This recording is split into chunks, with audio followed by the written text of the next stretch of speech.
How to use Black Algae Killer.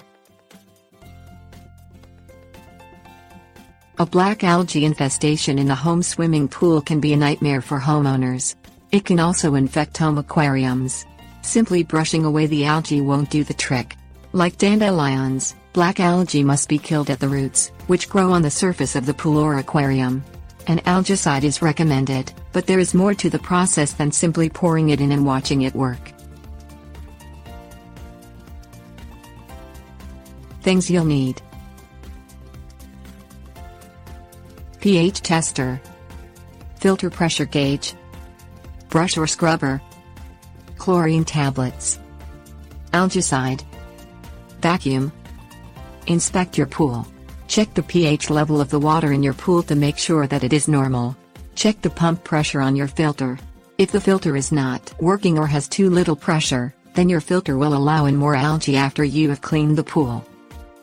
Scrub the pool with a brush on the visible algae. Scrub vigorously. While this does not kill the roots of the algae, it does make it easier for the chlorine and algaecide to penetrate the surfaces of the walls. Turn off the pump. The pump and filter will work against you if they are on, because they will filter out the excess chlorine and algaecide that you will need in combating the problem. Use chlorine tablets near the affected areas. This will provide an initial treatment of the black algae and remove nearly all of the visible algae. Drop the tablets in the pool near the infected areas and allow them to dissolve fully. Use algaecide on the infected areas. Do not dilute with water.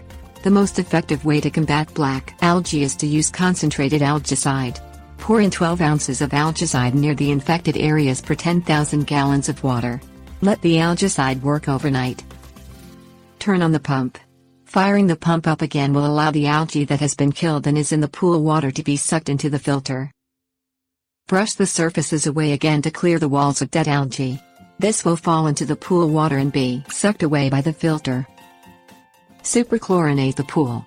Adding more than the usual amount of chlorine will help to prevent the reappearance of the algae. Tips: warnings. If your algae problem is in an aquarium, remove the fish and other living creatures before treating with algaecide, and do not use chlorine. Repeat steps 2-5 if necessary or if the algae infestation was pervasive. Repeat these steps monthly to ensure the algae does not return. Algaecide is harmful to fish and other living objects. Wait 24 hours after treatment before using the pool or adding fish back into the aquarium. Do not swim in the pool during treatment. Remove all living things from an aquarium if treating it for black algae.